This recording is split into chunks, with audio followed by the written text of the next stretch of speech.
We now call for the report of the General Trustees, and as the people are changing places here at the front, I don't want to stymie debate, but time is getting late. Breakfast will soon be upon us before we know it. So if you have questions or comments, let's try and keep to the nub of the matter and get the question out there early on and try and keep the narrative as short as possible while still allowing you to feel you're making your point.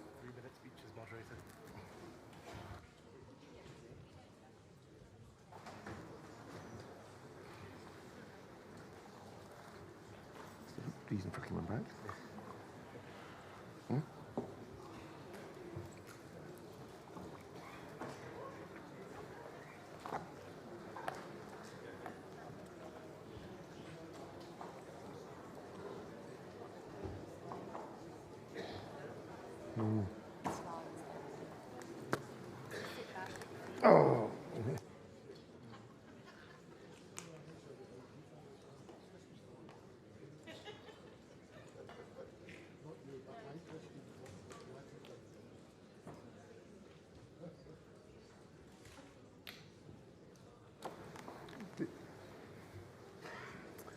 Convenor.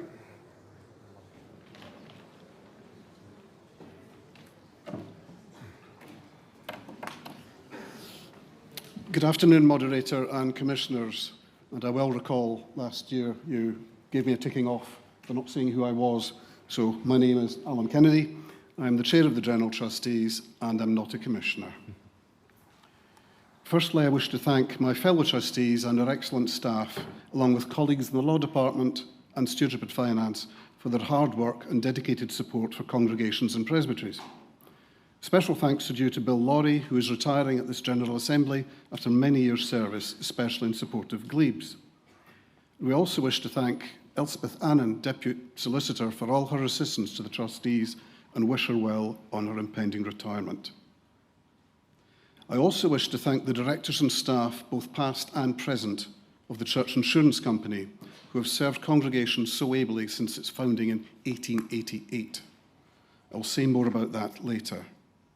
Accompanying me today are the Reverend Scott Rennie, our Vice Chair, and members of the senior staff team led by Brian Waller, our Chief Executive. Scott and I will likely form a double act, as we have done at recent assemblies, so I will defer to Scott on certain topics.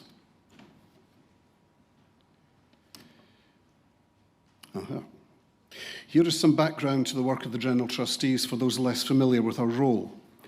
The General Trustees of the Church of Scotland is a body that was incorporated by Act of Parliament in 1921.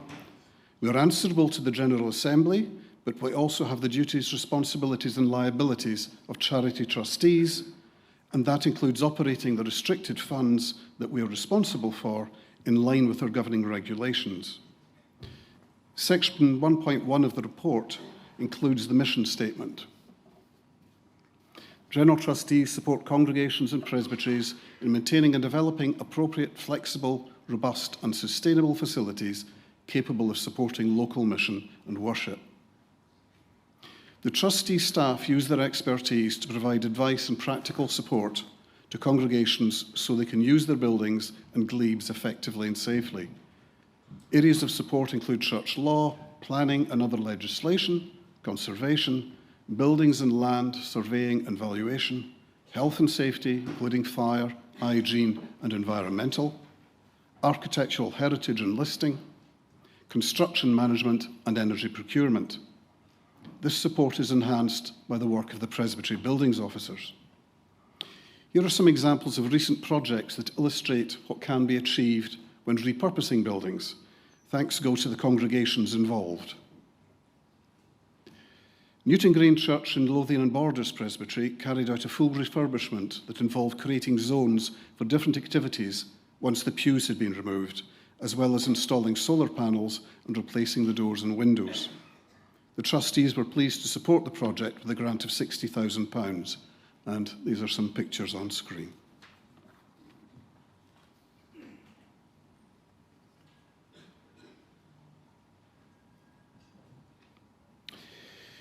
Downfield Mains Church in Dundee in the Presbytery of Perth also carried out many changes, including the removal of pews, a reorganising of the interior space, and installing new heating systems, including an air-to-air heat pump. The Trustees supported this project with a grant of £100,000.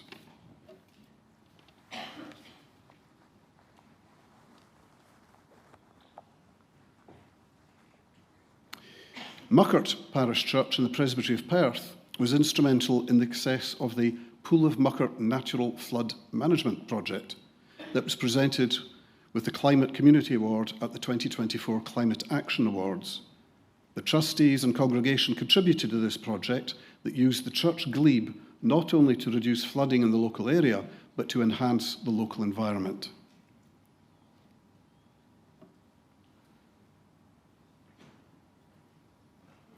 Returning to the report, Section 1.2 refers to the annual report and financial statements for 24. They've been audited and signed and can be found on the church website.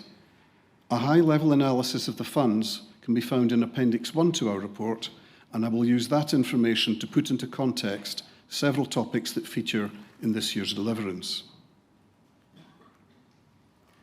The total funds held by the Trustees are valued at £858 million at the end of 2024. However, of that, £808 million is held in consolidated funds held by the Trustees for the benefit of individual congregations, while £50 million is held in central funds.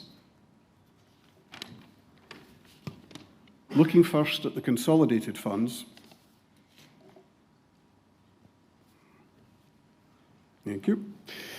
The value of land and buildings in the accounts totalled £533 million, comprising £29 million of glebes, £237 million of churches and halls, and £297 million of manses.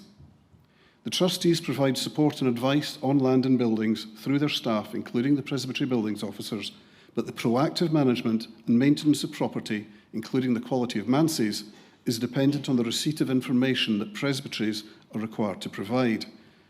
You will note the concern raised once again this year, both in Section 5.6 of our report and in the Deliverance, that this information is all too often not being provided. The Trustees are working with Stewardship and Finance to provide practical ideas to increase congregational income by developing a creative commercial collective, as described in 5.8.9. And recently, an email has been circulated around congregations about optimising hall-let income. We are also working alongside a number of signature churches that face unique funding problems, as described in Section 5.8.8. The Consolidated Fabric Fund has £113 million of investments in its capital account held for the benefit of congregations arising from previous disposal of buildings. There's also £13 million in the revenue account.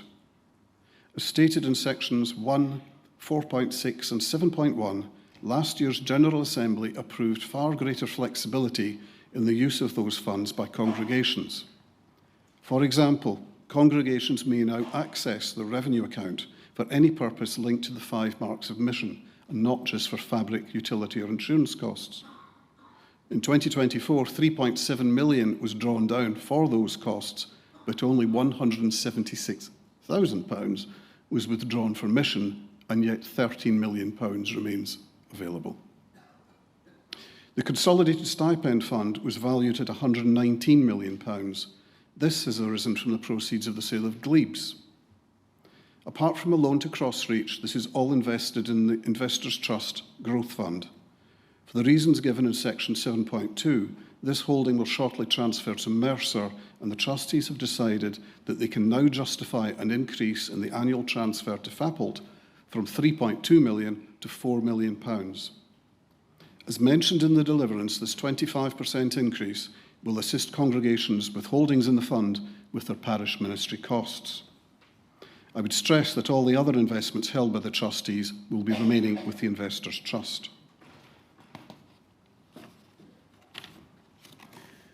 The purpose of the Central Fabric Fund, turning to the central funds, the Central Fabric Fund of £23 million is to provide congregations with support for their buildings, mostly in the form of grants. The significant curtailing of the listed places of worship scheme is covered in Section 5.2.1 and highlighted in the Deliverance. and this is already affecting the funding of building projects. The trustees are already seeing an increase in requests for grants to cover these funding shortfalls. It was intended that the Central Fabric Fund would meet 50% of the cost of employing presbytery buildings officers now that presbyteries are no longer contributing. The Central Fabric Fund is currently supported financially by a 10% levy applied to the net proceeds of the sale of buildings. There are also individual benefit bequest funds of £7 million under the control of the trustees, and the income from one of these contributed towards the cost of the recent Ministers' Conference at Murrayfield. I turn now to the changes being made. For reasons given in 7.4.2, the business of the church insurance company COSIS is being transferred to Howden, a national insurance broker. Such a transaction might normally result in COSIS or the trustees, as the owner of COSIS, to receive a lump sum payment or a future income stream. However, COSIS and the trustees have instead decided that the financial benefit of the transaction will benefit congregations through a reduction in premiums payable from their 2026 policy renewal date. The trustees had anticipated continuing to receive £750,000 per annum from the deal to help the ongoing costs of our general fund and the Central Fabric Fund. Instead, congregations can now expect to see an 18% reduction in their premiums from 2026, aside from any increases arising from indexation. Section 7.4.4 describes how the trustees intend filling the general fund's resultant funding gap. This will be a combination of making best use of the investment reserves of COSIS and charging 100% of the cost of the presbytery buildings officers to the Central Fabric Fund. And Section 7.4.4 explains that this will in turn require an increase in the levy on disposals to increase from 10% to 15% in order that the Central Fabric Fund continue to operate as is required. Approval for this change to the levy is sought in the Deliverance. Before closing, I will comment briefly on some other topics. Section 4 is a progress report on the implementation of deliverances at 2023 and 2024 General Assemblies. The list is kept under continuous review and is on our board agenda and when we meet with the Assembly trustees.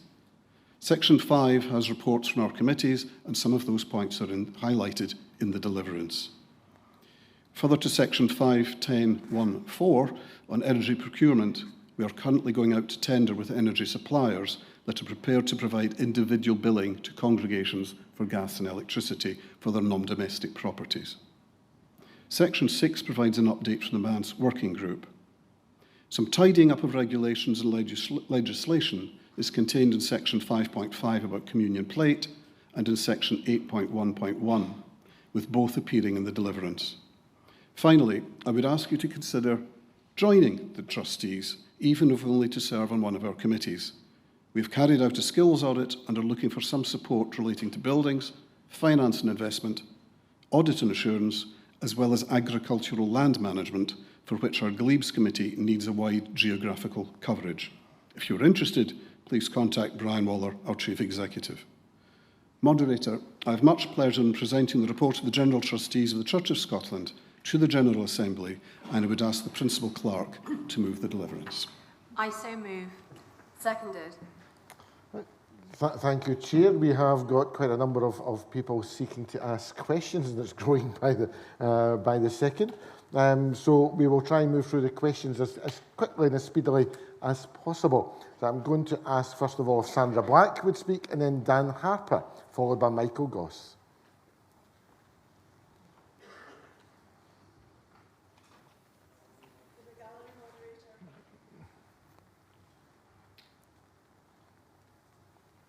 Sandra Black, 124. It's a question really, thank you very much for the presentation that went with the convener's speech. I was struck by the photos of the transformations in churches where you've given grants. And I simply wondered whether you have a file of library photos like that to help those of us who work with churches which are looking and thinking about transforming their sanctuaries and their halls to give inspiration. Is that available? And if it's not, could it be? Yes, that would indeed be available. And some of those photographs were on display in the Martin Hall yesterday but I regret that only one minister came to visit us. Thank you. Dan Harper. Moderator, Convener, we've spoken a lot at this General Assembly about welcome, inclusion and justice, but without action, these remain only words. Accessibility is not an optional extra. Sorry, Dan Harper 287, I do apologise. Accessibility is not an optional extra. It's a legal requirement and a gospel imperative, and as a wheelchair user, something close to my heart. The barriers that prevent people with disabilities from full participation in the life of the church are not theoretical, as we all know. They are physical, sensory, architectural, and attitudinal. Within the remit of the General Trustees, related to section 5.1, the property register is a key tool for change within buildings, but it must be shaped by those whom it affects. So with that in mind, Convener, I ask the following. Convener, can you confirm that the General Trustees will update the property register to include specific considerations of accessibility, working in close consultation with the Equality, Diversity and Inclusion Group, including those with lived experience of disability, that they will explore mechanisms of support for congregations unable to meet, at the very least, their statutory accessibility obligations?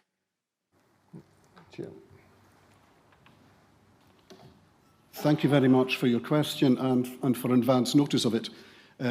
It is indeed within the power of the trustees to revise the property register, and we intend to do so forthwith in consultation with the Equality, Diversity and Inclusion Group. Some allowance for accessibility has already been made in the quinquennial report, but we'll look at that again at the same time. And I recall that accessibility was certainly one of the issues that was looked into when the AMBA reports were produced for presbytery planning. So thank you for your question. Thank you. Michael Goss, then we'll have Derek Browning and then Scott Burton. Thank you, Moderator. Michael Goss, 285. I'm pleased to see later on in the report that we've got the Manse Handbook now published and on the website in the resources section of the General Trustees. That's going to be an important tool for congregations looking after their manses, and I do commend that to you all to follow that up. Part of the work that has gone into that has been involving environmental standards, which have been always an important issue for me before this Assembly and before other assemblies. The fifth mark of mission reminds us that while financial considerations are undoubtedly important when it comes... Can you give us a wee hint of your question and then a wee explanation to it, please? Yeah, I have right. The question is, please clarify whether any environmental criteria are currently applied to the sales of glebe lands. That's the key one. And it's to do with our need to be faithful stewards of the environment. Okay, thank you. Sorry for cutting you off, just time's at premium. Thank you for advance notice of your question, which has enabled me to use AI to shorten my response. I would have shortened it for you, Chair. Yes. The trustees do not apply environmental criteria to land sales because legal restrictions on future land use cannot be enforced since the abolition of the feudal system. Land use is regulated by the planning system, which includes environmental checks and input from national environmental agencies. Most sold land is used for current purposes or for housing development, including affordable housing, which is a government-recognised emergency need. Local churches are encouraged to explore environmental projects at lease renewals, and the trustees have supported such initiatives like solar panels in Dallas and the flood alleviation scheme in Muckert. So there isn't a legal way forward, but that's the way we're going. Thank you very much, Convener. Right, thank you. Derek. Moderator, Derek Browning, number 4. My question relates to 4.4 on pipe organs. Have the General Trustees plans, other than referring to the list of organs provided by the Scottish Federation of Organists, to consult with the Federation and its experts when preparing reports on individual organs, and if so, when?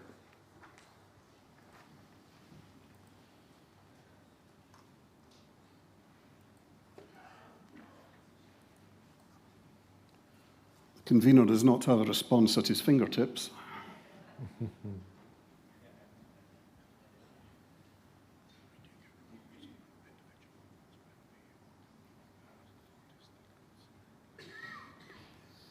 I'm told that we do get individual reports with that organisation when particular organs are being discussed. Okay, thank you. Scott Burton and Andrew Morrison and Ian Meyer. Thank you, Moderator. Scott Burton, number 206. This is in relation to section 1.1.1 about the Consolidated Fabric Fund, and then following the link that's tucked away at the last sentence of that paragraph onto Appendix B of the Consolidated Fabric Fund, which is using the fund for non-fabric purposes.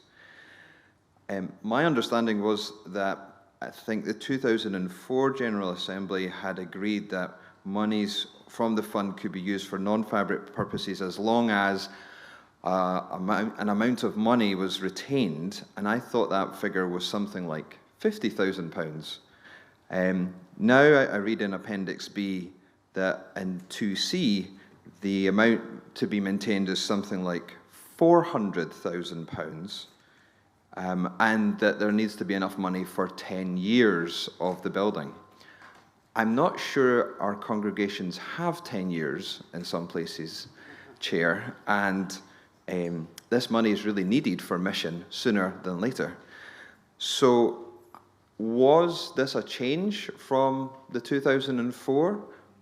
And if so, why is such a large amount required to be maintained when we're facing such desperate times? Thank you, Moderator. Right, thank you for your question. I'm assuming you are asking about the increased flexibility that was granted at the 2024 General Assembly last year. Right. There was increased flexibility in two regards: the capital accounts and the revenue accounts. The flexibility for the revenue accounts, I think I covered in my speech and shared the disappointment at the very low uptake. The capital accounts, for many, many years, it's been possible to transfer money from the Consolidated Fabric Fund to the stipend fund if there was sufficient money being retained within the Fabric Fund. The increased flexibility last year was to allow similar transfers for local use for the 5 marks of mission, but only if sufficient money is retained in the Fabric Fund to meet the possible fabric costs of that congregation in years to come. I do not believe that there's a fixed 5 or 10 year period. I think it's on a case-by-case basis. Okay. Moderator, sorry. I've just read the documentation and it says that it has to be enough money in there for 10 years. So it is. I wouldn't want the Assembly to go away thinking it's an open-ended. It's stated in the documentation of Appendix B. It is 10 years. And that just seems crazy long. Well, the recommendation that went through was for 10 years. Yes, you're right. Okay, thank you for that clarification. Andrew Morrison.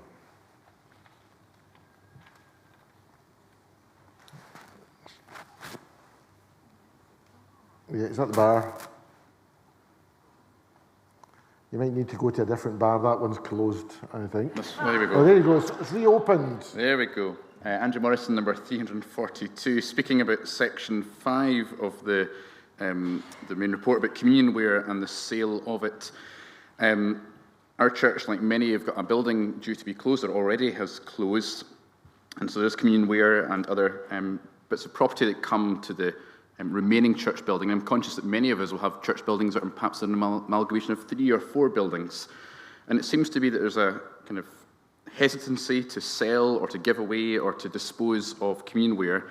And I'd be kind of anxious that churches would end up with a whole cupboard full of historic communionware. This is gathering dust, and we've got some from a couple hundred years ago from former buildings. So I'm wondering, how difficult is it to sell or to dispose of, and how, because I don't want churches to be left with all of this communionware that's unused and sat in cupboards. Thank you. My first comment is to say that what is in that section of part of section 5 is a restatement of the practice that used to be applied in Carter, in the days of Carter. Carter was, the responsibilities of Carter were moved to the General Trustees. That is a restatement. There's nothing new in there. It's just a requirement that we do follow the same process as Carter. So, as I say, no change is the answer. And regarding individual congregations, once again, it will be on the merits of the particular case. Okay, and Ian Meyer. And I think there's one more question that has come on. I'll take one more after Ian Meyer, and then we move to the section 1. In the gallery. Sure. Moderator Ian Meyer, number 217. My question is regarding 5.8.8 and the new Signature Churches network. It comments on a paper produced. And so my question is this paper publicly available? Also, is there a list published of the churches in this network? And I will declare an interest now, because if a Kirk session believes that they should be on the list and are not on the list, can a request be made? Because I'd hate to think that I've been missed off.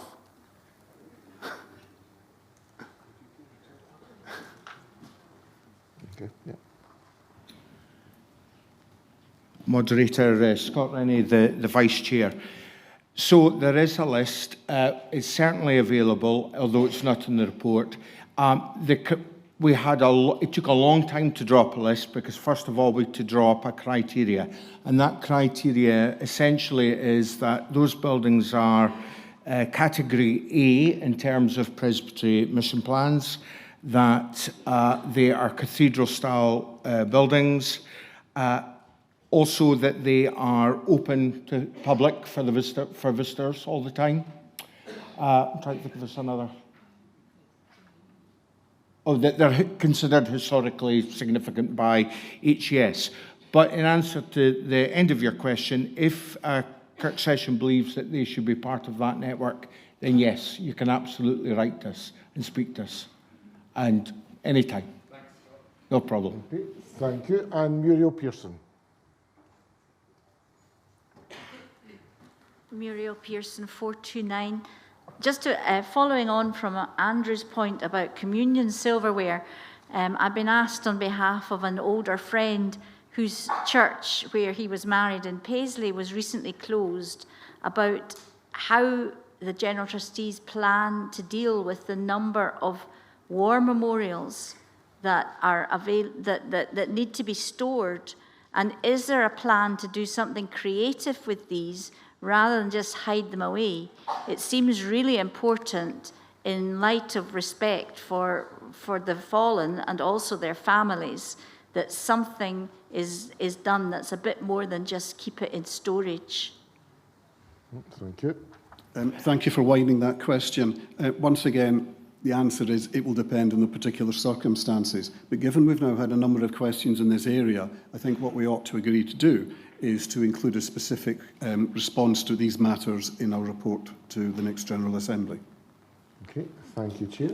We put section 1, receive the report. And online. And I've got notice of, one's just disappeared. David Nicholson does not want to speak now. All right. David, please. David Nicholson, comment. Moderator David Nicholson, 133. Just to speak very briefly in my capacity as a Crossreach board member, to note to the Assembly our thanks at Crossreach to the General Trustees. Our convener spoke very eloquently this morning about Crossreach's mission to share the love of God through social and practical action. And it's through the General Trustees having facilitated a loan to us to redevelop the Gabriston House project in Alloa that we're able to continue some important work there. It is a home, it's somewhere for adults with mental health issues to come and to increasingly live with independence and with freedom. It's a very large redevelopment that was needed, and there are spades in the ground now. So we're immensely grateful for this. We want to note that gratitude to the Assembly, and we can hopefully come back with some of these wonderful pictures this time next year, God willing. So, thank you. Thank you. So we've already received section 1, so moving to section 2, I've got notice of a comment from John Orr.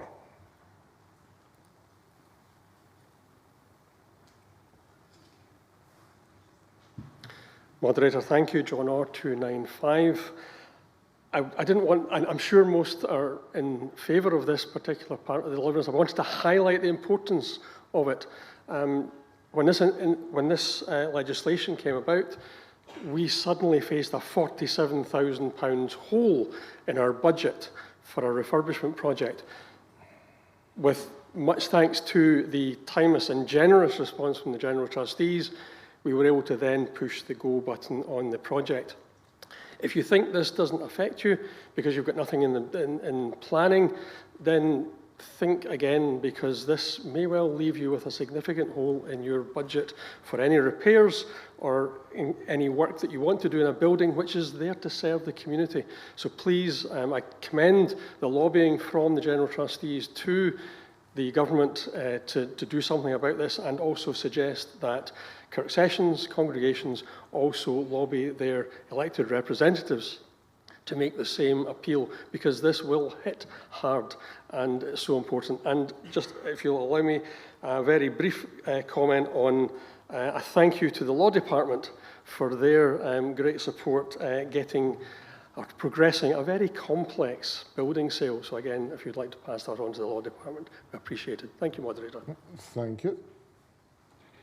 A very brief response. Thank you very much for that on behalf of us and the Law Department. Just to indicate that it's likely that this current year, the total grants from the Central Fabric Fund will likely be double what it was last year. A combination of the loss of the listed places of worship scheme and the fact that a number of projects are now coming through on the back of presbytery planning. Thank you. So put to Assembly section 2. And online, thank you. Moving then to section 3, I've got a question from David Ingalls.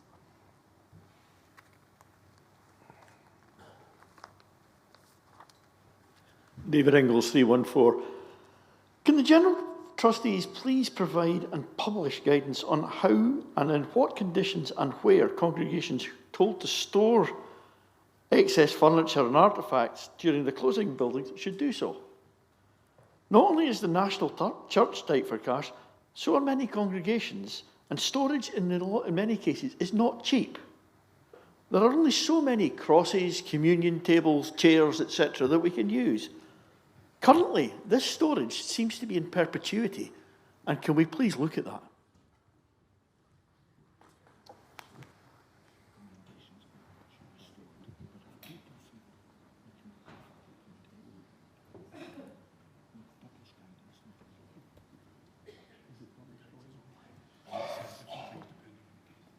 Right. Thanks for the question again. I was just checking. There is guidance online, but inevitably, once again, it will be dependent on the particular case. And I think this is another of the things that we will include in our report coming back to the Assembly next year. But thank you for raising the matter. Thank you. I put section 3 to the Assembly.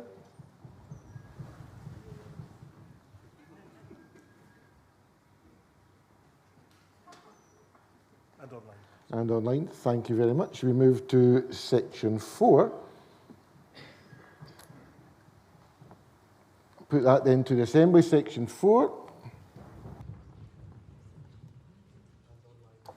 Okay, and online, that's fine. We come to a new section 5 in the name of Hugh Stewart.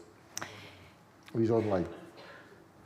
Clark was going to read it out first of all. Commend and encourage the General Trustees for their willingness to consider and support innovative, cross-pollinating missional opportunities for the use of glebe land that also contributes towards congregational financial resilience. I just asked an indication from the Chair. He's prepared to accept it. Would the General Assembly be happy to speak to it? Hugh, do you want to speak to it? Noting the Chair prepared to... You're on mute, I think. Seconded? Anywhere? Right, thank you. Are you hearing me? You can hear me now. Yeah. Oh, sorry, I'll be very brief. I just wanted to, we heard on Monday about gratitude. In relation to the General Trustees, I would wish to go further than that and express thanksgiving to them for being so open and available to an idea of innovative cross-pollinated missional opportunity arising from the glebe here in Newig, where in the past 5,000 to 9,000 people 200 years ago worshipped God in spirit and in truth. And Calvin says that creation is the theatre of God's glory, and he still continues to provide opportunities for us to his glory. And I would just like to thank the General Trustees for their openness. Glebe land is an asset God has given to us for mission and for financial resilience, all to his glory.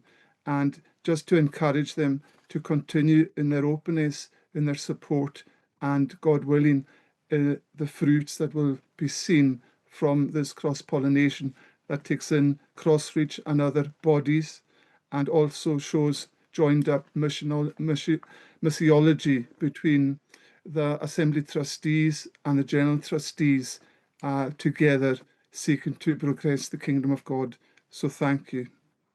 Thank you. We've heard that the Chair's happy to accept. Is the Assembly happy to accept? And online, thank you very much. We move to section 5 as in the print.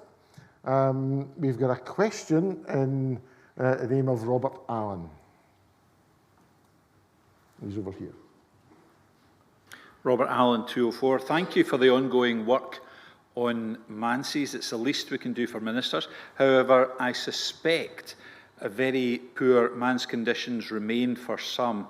And many people have, or some people have contacted me and spoken about their sometimes appalling situations and what they've had to put up with.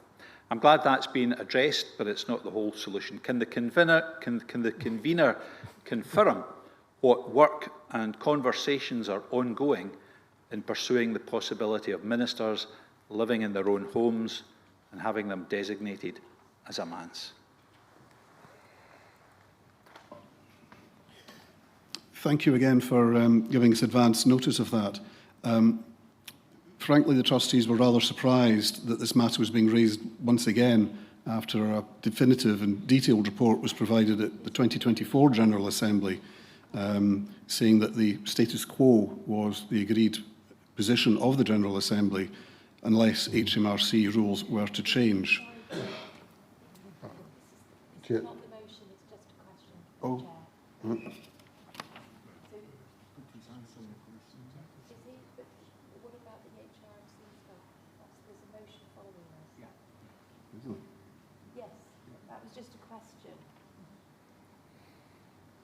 I'm getting a little bit confused here.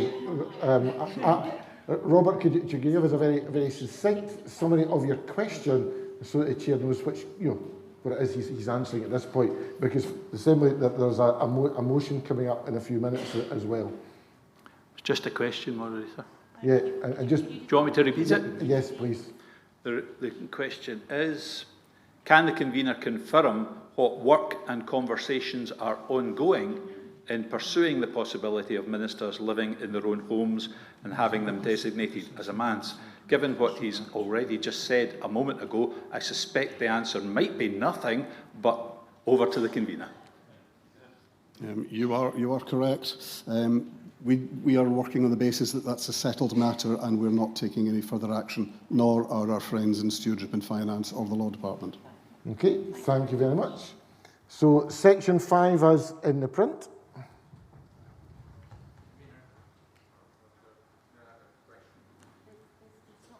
It hasn't come up at the minute, Andrew, but if you have a question, please, and that's in relation to section 5 as in the print. I think so. Yes, a new man's handbook, yeah, it was that one, yeah. Yep, please speak. It's to do, Andrew Morrison, number 342, just to ask about the energy performance certificates. Our manse is 27 years old. We got a new boiler recently, but even then with that, and expense of that, it's still not pushed up to a level C. And I believe, according to the report, the energy performance certificates report, it would have to get solar panels on the roof for it to be moved up to a C. and my wife and I frankly don't want to move with our 2 young kids to a new manse, and I'd rather not spend £10,000 of our church's money on solar panels to make our manse £50 a year cheaper, and I'll spend that on telling people about Jesus. So my question is, for churches, particularly ones that may be less wealthy, where's the committee expecting churches to get the money to buy solar panels, etc., to make it up to a C, particularly in older manses? Thank you. To answer the last bit first, I attempted in the speech to give a list of the various ways in which the trustees are doing their utmost to provide additional financial help to congregations, whether it be energy procurement for non-domestic buildings, whether it be reduction in insurance premiums, whether it be freeing up elements of the Consolidated Fabric Fund. Regarding this, I would not be able to comment in detail without understanding where the manse fits into presbytery planning and all the rest of it. So if you wish to get in touch, please do so.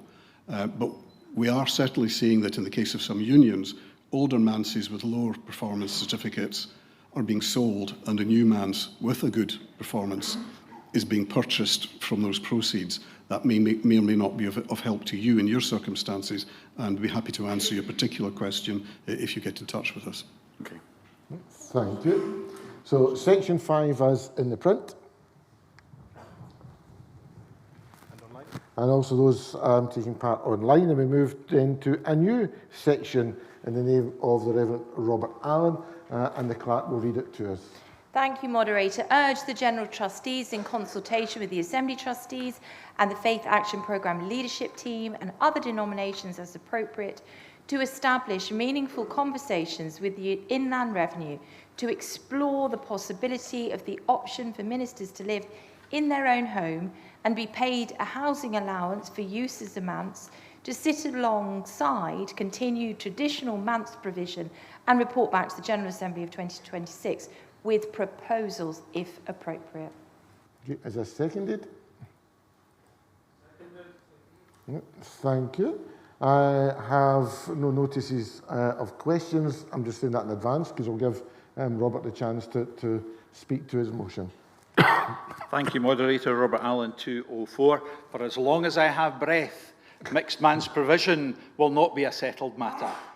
Friends, if you want to know 41 good reasons why we should move to mixed man's provision, then please visit my website, www.reformthechurchofscotland.org. Look at manses under Kites for Change. I've never advocated no manses, for I know colleagues who love staying in one and parishes where a manse is necessary because a minister could not afford a house in certain areas. So let me be clear, let all of that continue. The General Trustees have brought forth arguments in the past as to why manses are important. They even said, as the convener has said last year, that being such busy people, it's an advantage for a minister to have a manse, to be relieved of the burdens associated with property ownership. That was in last year's report. Last year, I couldn't speak. It was the height of agony. So let me say now, I have never heard such nonsense. Who here lives in their own home and sees it as a burden? Some of the arguments put forward have been simply nonsense. One argument that might carry more weight is that the Inland Revenue would not allow ministers to live in their own house and for it to be designated as a manse without affecting the tax position. Let me make three specific points. I don't believe the General Trustees or other body in the Kirk have seriously undertaken any meaningful conversations recently with the Inland Revenue in this issue to see if such a scheme might be possible. They know other denominations already do this, so it's not going to cause any can of worms to be opened. Second, whilst the General Trustees have carried out some focus group work, they nor others have met with me or any others who are passionate on this issue to find a way forward. Thirdly, I don't believe the General Trustees or other body in the Kirk have seriously undertaken meaningful conversations with other denominations about this issue. Time and time again, and thank you, Convener, for giving me a wee heads up on it, that the old argument was that if we departed from man's provision, then the taxman wouldn't allow it, and we might jeopardise the tax position of other denominations. But let me tell you, it's other denominations that are leading the way.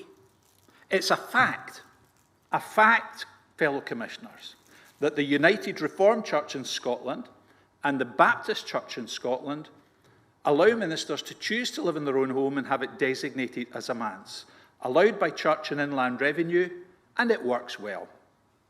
We seek to be a modern church of the 21st century.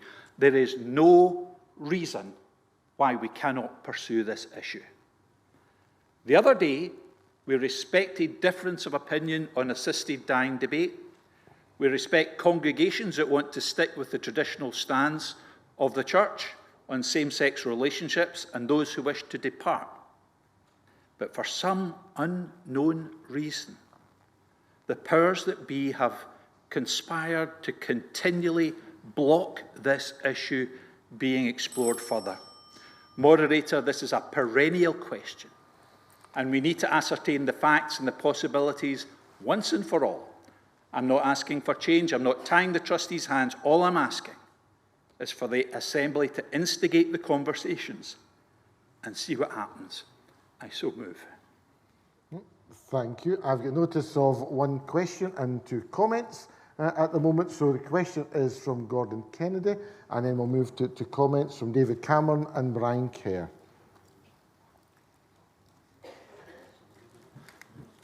Moderator, Gordon Kennedy, number 13. My question is around the concern that for me this is not a perennial question. I think I heard the convener earlier saying that a significant report had been produced on this matter last year. And so my question is really to the Principal Clerk and the Business Committee convener.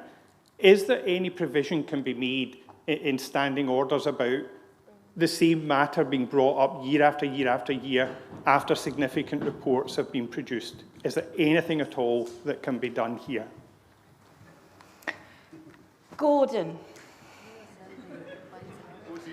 you were my best friend this week. I wish you'd given me notice. No, bless you. It's a good question. We have to remember the principle that no assembly binds the next. And that's a very important principle. And we have the right to bring this. I will look at it. We will be looking at standing orders and doing all sorts of new and wonderful things next year, God willing. So I've heard a few stamping feet in the room going, we'd love that, but I'm not going to make an on-the-hoof decision here. But I've heard it, we'll listen. But also just remember that principle. One assembly doesn't bind another. And I still love you, Gordon. Thank you. David Cameron.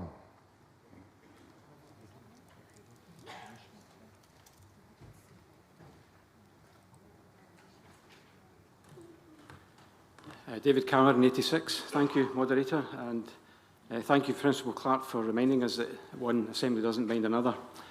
Let me just remind Commissioners that last year, or throughout last year, the General Trustees, Assembly Trustees, Faith Action Programme Leadership Team, the Law Department, Stewardship and Finance Department, members of presbyteries and ministers combined to meet over a few months.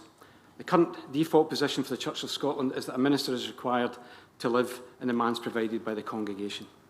When a minister is called to a charge and then on to another charge, perhaps, there is a need to arrive completely and to leave completely without any lingering problems of not having managed to sell their house and or not completed a purchase in the place they are going to. House sales can be stagnant for many months and can fail shortly before they are due to complete. The housing market doesn't perform to the church's timetable. The provision of a manse takes away that problem. The housing stock in each parish differs in style and price. When moving from one charge to another, a minister may not be able to afford a house in the place they are going to, and or there may not be a house suitable for the minister on the market at the time that the minister needs to purchase.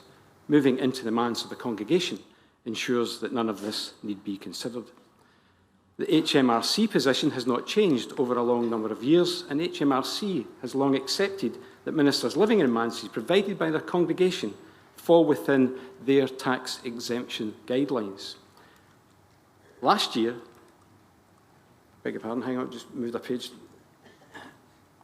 Last year, Assembly Trustees made reference to the remuneration package of a minister, which comprises a stipend, the right to be provided with a manse, and the corresponding duty to occupy it and discharge the duties of their office from it.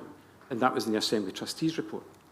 If the Church of Scotland was unable to prove that living in a manse was the default position for ministers and that the accommodation was provided for the better performance of their duties, then the tax advantage would be lost for all ministers, have costly consequences, as those ministers who were housed in manses would be taxed on the provision of this accommodation as a benefit in kind.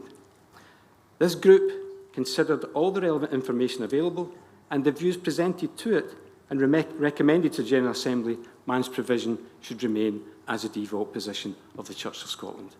And also in answer to the comment about the URC being mentioned, there has no provision for self-funding manses in Scotland, I understand. So I would urge the Assembly to reject this deliverance. Thank you, Moderator. Okay, Brian Kerr, and then David Ingalls. Moderator, thank you. Kerr 212, I declare an interest. I live in a manse. And I must admit, I quite like the manse, and I know that Robert is not saying we need to get rid of manses, but I just wanted to say I find it really advantageous to have one. I also find it advantageous that once an assembly has decided, it's quite helpful that we live with that for a little bit of while. And I hear what the Principal Clerk said about one assembly not binding the next.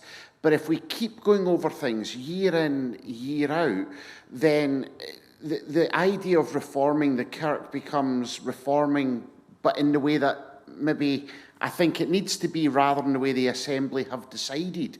The Assembly did decide this last year, and my concern is actually for the workload of the staff, the General Trustees and other staff that have to put the hours of work into these meetings. We've heard some really difficult reports. We know of difficult situations with redundancies and things in the national offices, and how much more will this put on the plate of the staff and the volunteers at the General Trustees in order to revisit something that they already know what the answer is, at least according to the report that we had last year.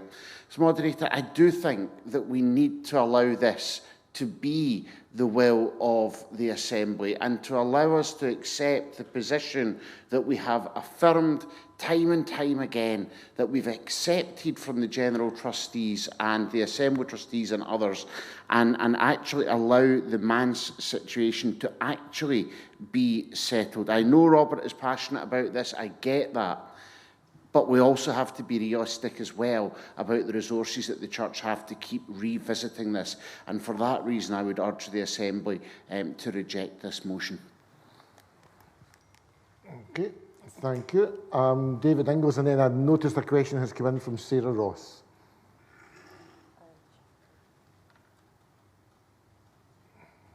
Thank you.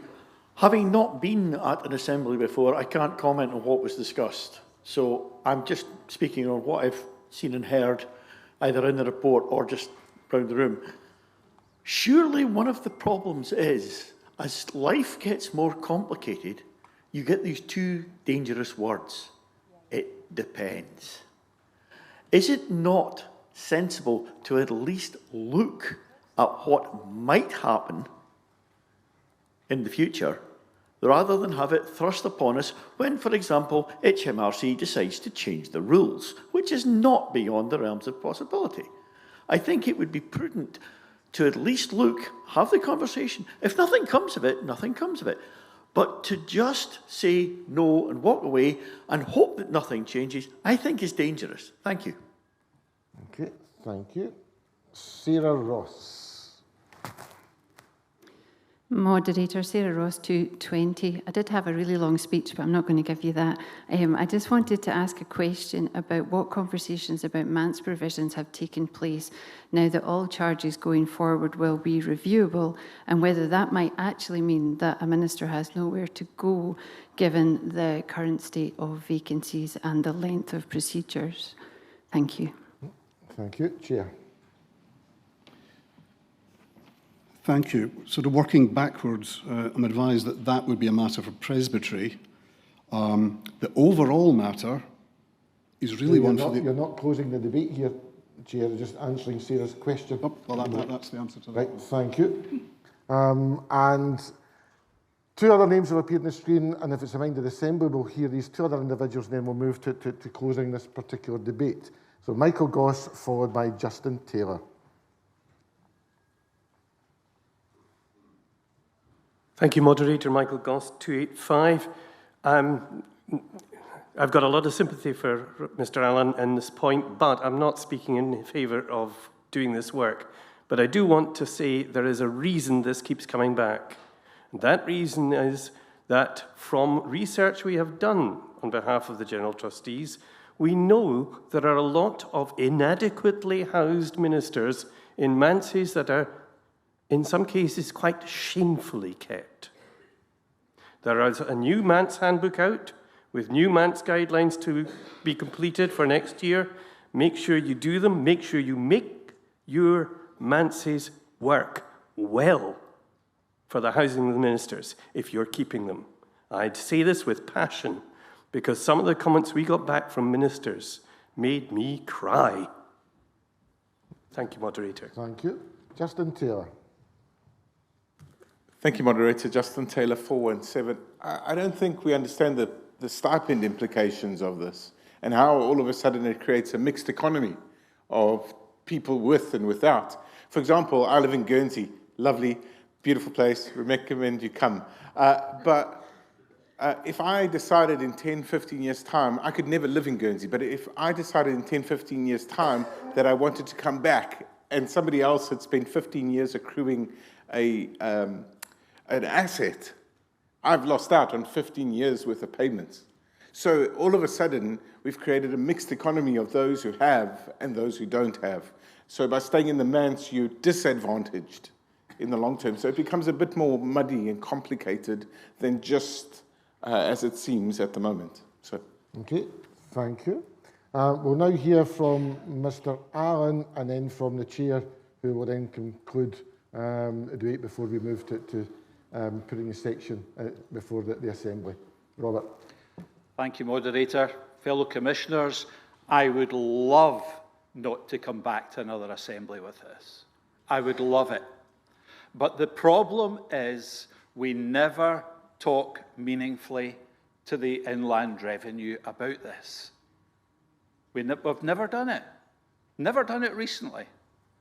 All I'm asking is for the conversations.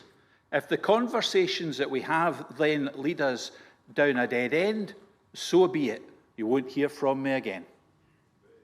But all I'm asking for you is to say, let's have these conversations. The poor staff at 121 won't be able to do it. Well, dear staff, I am Minister at Falkirk.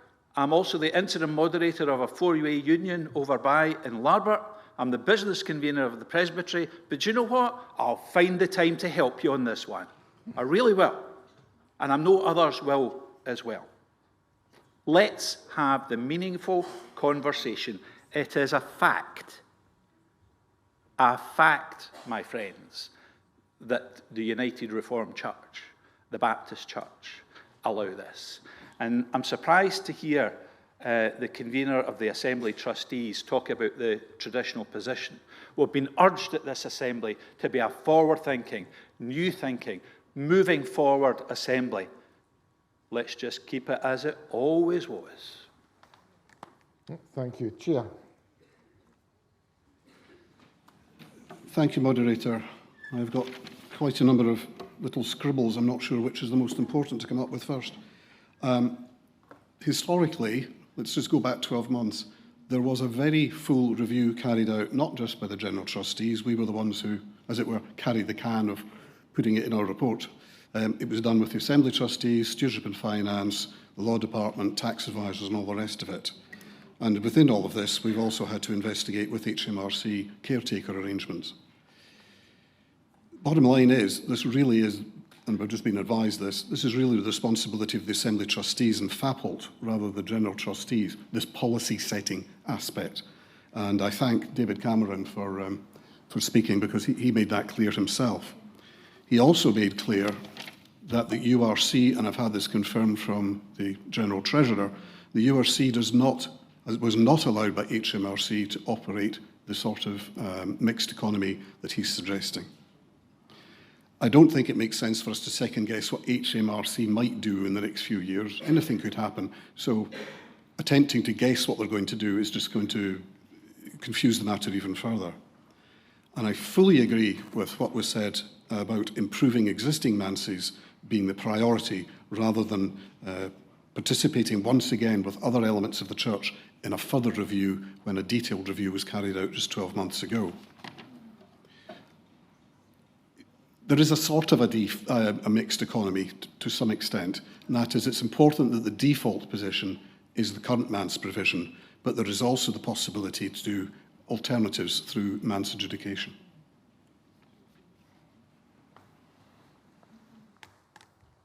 Right, so we move to vote on the new section proposed by Robert Allen. So Sheila, you keep us right, please.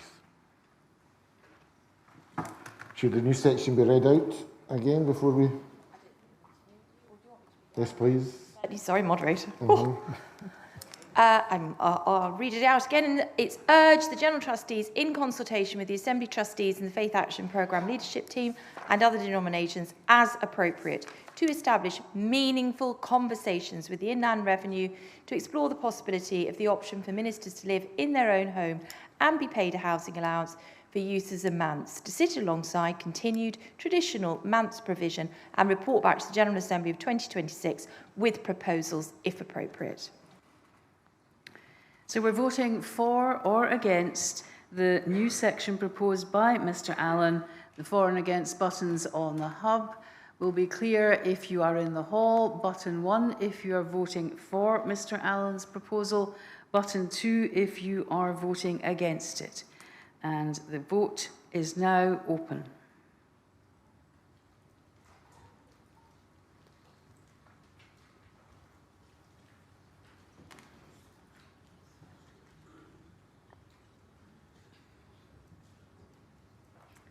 Five seconds. The vote is now closed.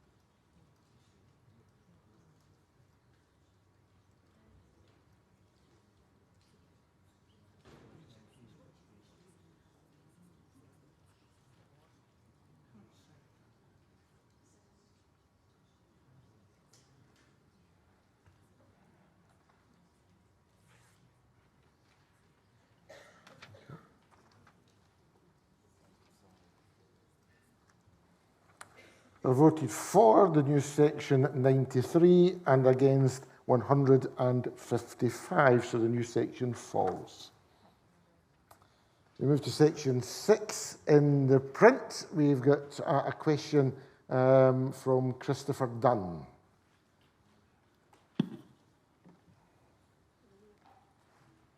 Moderator, Chris Dunn, 179. My question relates to section 7.2.4 and 7.2.5 of the report. The Consolidated Stipend Fund, which I understand from Appendix 1 is almost £120 million for congregational assets. The report says, as the Church of Scotland Investors Trustees are unable to accommodate the new approach within its fund. My question is as follows. What was the basis for the trustee to take a different approach to investment? I understand from a question to cause it had nothing to do with ethical investments, so I assume the trustees were looking for higher returns. You mention in 7.2.5 a more specific investment objective of inflation plus 4%. To what extent was this objective set by the wishes of the Assembly trustees to boost income? And does this come as a greater risk to the underlying investments? Could it not be accommodated by COSIT?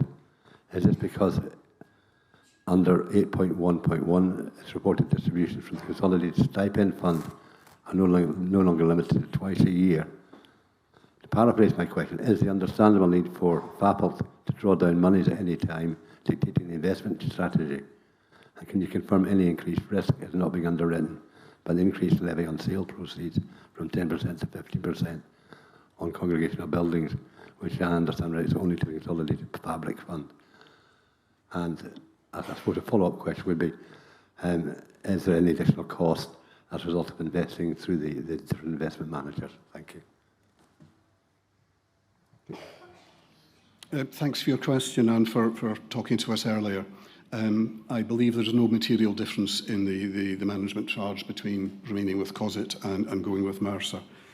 I can assure you that we did not take this decision on the basis of dodging the Ethical Oversight Committee's views on ethical investment. It was done purely on investment advice, independent investment advice we received a couple of years ago, which indicated that the investment mix of the growth fund and that would be ideal for the long-term stipend fund had somewhat diverged. On top of that, the advice we received was that for different sectors of the investment market, it would be best to go with a company that was able to allocate, for example, US equities to a specialist in US equities, European equities to specialised European equities, property and various other categories. Going to lots of different managers was not something that could be accommodated administratively by COSIT, and that is what we're referring to in that section. In no way are we saying that we're going to water down EOC recommendations. And the point about the frequency of distributions to FAPLT, I think we would have got around that whether we'd stayed with COSIT or not. Thank you. Tommy McNeill, as a comment.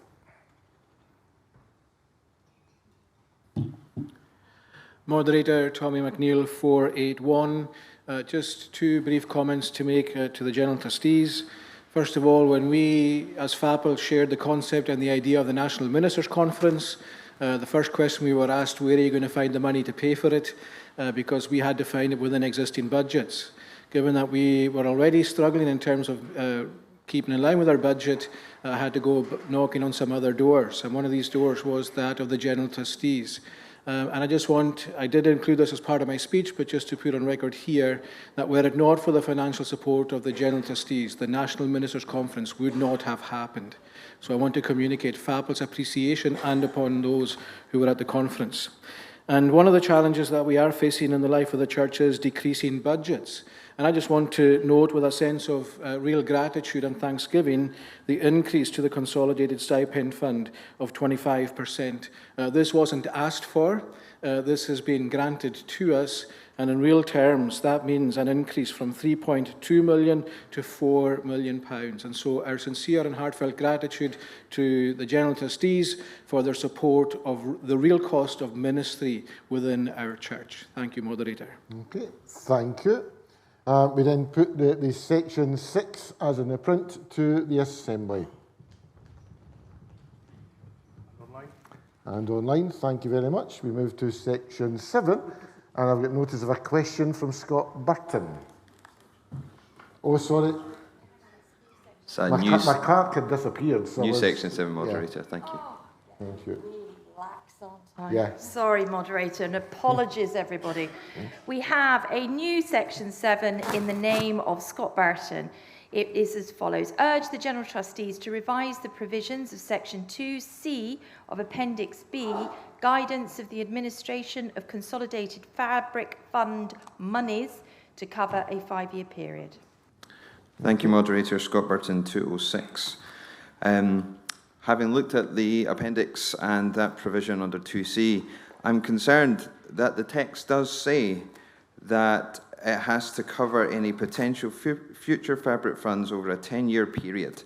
And as such, it goes on to say in the same provision that the Consolidated Fabric Fund capital account should contain over £400,000 or more than £300,000 per ecclesiastical building plus £100,000 for residential property. In my new four-way union, which has been a great success, by the way, that we would have to retain over £700,000. So we're in the process of selling the extra buildings. We've retained one as a local mission church, and we've gladly sold one building to another church in a different denomination. Hallelujah.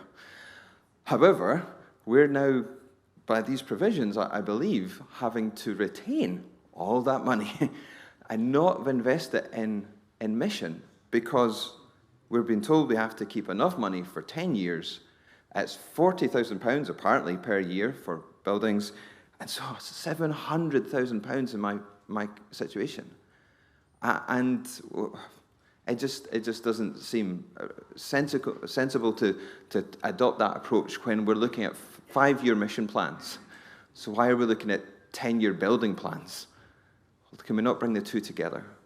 So I just want to urge the trustees to relook at that in detail and maybe update that to match with the mission plans. Thank you, Moderator. Okay, just an indication of whether you're willing to accept or not? No. Okay, that's fine. Is it seconded?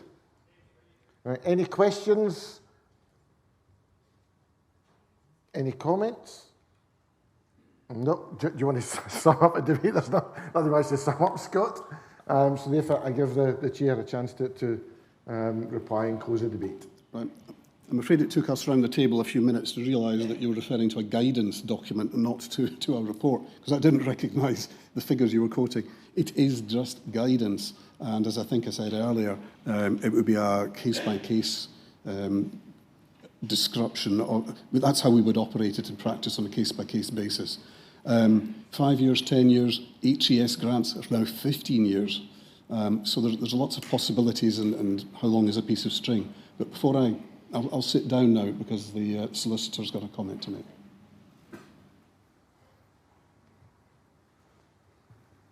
Thanks. It may be helpful just to explain a little bit about the reasoning behind this. And that is, I think that the Church of Scotland has got the properties and assets it does have in 2025 because it has tended to think in geological timeframes. You know, it's recognised the assets that it has in properties. They're holding these assets for future generations. And in that context, they have to take prudent steps to conserve these assets for future generations. And 5 years isn't a very long period. Both the General Trustees and Congregational Trustees have a duty to act in the best interests of the charity at all times. And in this context, what that means is that you've got to ensure that the congregation has enough assets to meet its liabilities. So if you're in a congregation or a linking which has 2 or 3 churches and a manse to maintain, £400,000 won't actually go very far towards achieving that. And it wouldn't be proper for the trustees to divest themselves of the means to meet their liabilities. So that's why a 10-year period and a £400,000 figure is set out in the guidance. And I think the figures that you've quoted are not right. I don't know, those at the table may be more familiar with them, but I think you've maybe overstated. I mean, I am looking at it, but I haven't had a chance to study it closely. So that's the reasoning for it. Okay. Chair, you stopped mid-sentence, telling the solicitor to speak. Do you wish to finish what you're saying? Just to add one more point, when I mention a case-by-case basis, congregations, as has just been suggested, will have different numbers of buildings and different sizes of buildings and different conditions of buildings and different costs of buildings. And as I said 12 months ago, we'd also have to study quinquennial reports and how recent the last quinquennial report was. So it really is on a case-by-case basis. Okay, thank you. So we then put the new section to the Assembly. The clerk will read it out, and then Sheila will give us the normal instructions. Urge the General Trustees to revise the provisions to Section 2C of Appendix B, guidance of the administration of Consolidated Fabric Fund monies to cover a 5-year period. for or against this new section? Usual buttons on the hub. If you are in the hall, you press button 1 if you're voting in favour, button 2 if you're voting against, and the vote is now open.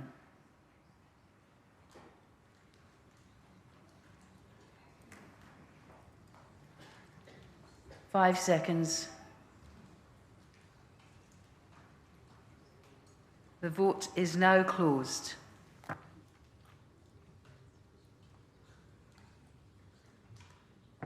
Moderator, I apologise. We weren't quite ready on the hub and needed slightly longer to take that vote, so if we could run it again, that would be appreciated. We had good time. Go again?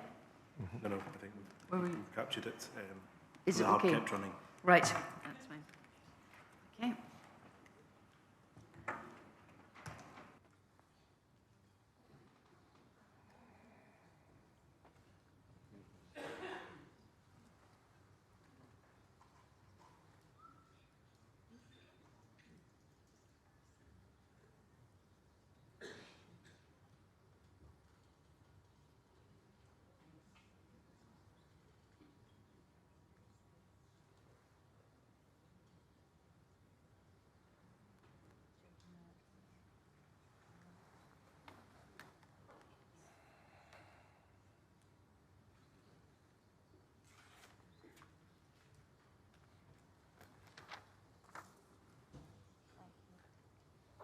They're voted for the new section 83 and against this section 135. Therefore, the new section falls. We move to section 7 as is in the print. Is that accepted by the Assembly and those online? And online. Right, thank you. Moving then to section 8, and I've got notice of 3 questions. Neil Meyer, James Stewart and Judith Norton. Moderator, Neil Meyer, number 340. Okay. Moderator, the question I have is about a funding mismatch. The increase from 10 to 15% proposed by the committee is to, I understand from the report, to match the ongoing cost or the now increased cost to the General Trustees of the Presbytery buildings offices. When I said to my session that we had to sell 3 of our buildings, one of the elders said, "Oh, we're selling off the family silver." Well, the thing is, Moderator, first of all, the family silver is not worth what it used to be. When we sold our 3 buildings, it's actually heartbreaking what we had to accept for those buildings. The prices we got was heartbreaking given. Anyway. But more importantly, we only get to sell it once. We only get to sell them once. Once they're gone, they're gone. However, presumably the idea is that Presbytery buildings officers will be employed in the future on an ongoing basis. So my question is simply, is this a mismatch? This is a one-off collection of funds for an ongoing expense that the church is going to have. It just doesn't make sense to me, Moderator. Okay, Chair. Thank you. Arguably, there are 2 mismatches. The first one is that the General Trustees took on responsibility for paying 100% of the employment costs and expenses of the PBOs from the 1st of January 2025. We're already doing it. So therefore, we're behind with that. The other one, which I acknowledge, is that the reduction in insurance premiums to congregations will only kick in from 2026. So we're sort of halfway between the 2. So arguably, there are 2 mismatches, one in one way and one in the other. I hope that was a clear explanation. Okay, thank you. Jim Stewart. Stuart 301, just a slight clarification again, narrowing this question down. So the 5%, is that an arbitrary number or is it as a result of a costing of projections of what this will cost? Thank you, Moderator. It's difficult to come up with it. Well, we weren't going to make it 14.63, obviously. What we came up with was a projection of the General Fund and the Central Fabric Fund over the next 5 to 10 years, taking account of the level of disposals of buildings peaking and then trailing down, but also projecting forward full costs of the PBOs, as I've mentioned, and allowing for other cost inflation. It also had to take account explicitly of the loss of future income from the gift-aided contributions from COSIS. And it was a combination of all of these, plus being able to access the investment reserves of COSIS and running them over a 10-year period, led to this calculation. Thank you. Thank you. And Judith Norton. Thank you, Moderator. Judith Norton, number 241. So in relation to the increase in the levy, it seems that this is primarily required for the Presbytery business officers. Presbytery building officers, sorry. However, Moderator, I wonder whether some of this increase could be used towards easing the burden on central staff in the General Trustees or Law Department. In our own new union, we've now been waiting 2 months since correspondence began over surveys and advertising on our second building to go in the market, and we're still waiting on our valuation. So as you appreciate, 2 months is a long time to wait. It's 2 months of ongoing costs, 2 months of empty buildings, risks and uncertainty. And I know for selling our own homes, we wouldn't be expecting to wait 2 months to receive a valuation. So I'm aware that this is all likely due to increased workloads, but this is likely only going to increase in the coming months. So we need more resource to help with the building sales. So, Moderator, I would like to ask the Chair of the General Trustees whether they would be willing to explore increasing the staffing to progress building sales more quickly. Thank you. Okay, thank you. Chair. Thank you for your question. Discussions take place on a regular basis between the General Trustees, both at staff and trustee level, with the solicitor and the law department. We beat her up from time to time on this very subject, but the matter is split between churches and halls and manses. If it's a church building you're talking about, those can be quite complicated things to market, and we know that there has to be there's quite a long time scale involved. There can be quirks, even the most straightforward ones do take time. But I would hope that people would agree that manses, which have gone through in considerable volume recently, I think they are now treated more expeditiously. Also, I don't think it's actually within our gift to donate money to the law department, but we do pay a significant proportion of the law department's costs on a recharge basis, as agreed with the Assembly Trustees. Okay, thank you. Okay, thank you. We then put section 8 to the Assembly. And online, thank you very much. We move to then section 9. I have no notices of questions or comments, so section 9. Thank you. Section 10, again to the Assembly. Thank you. And section 11. And the Deliverance as a whole. Thank you, Chair. Thank you to the General Trustees.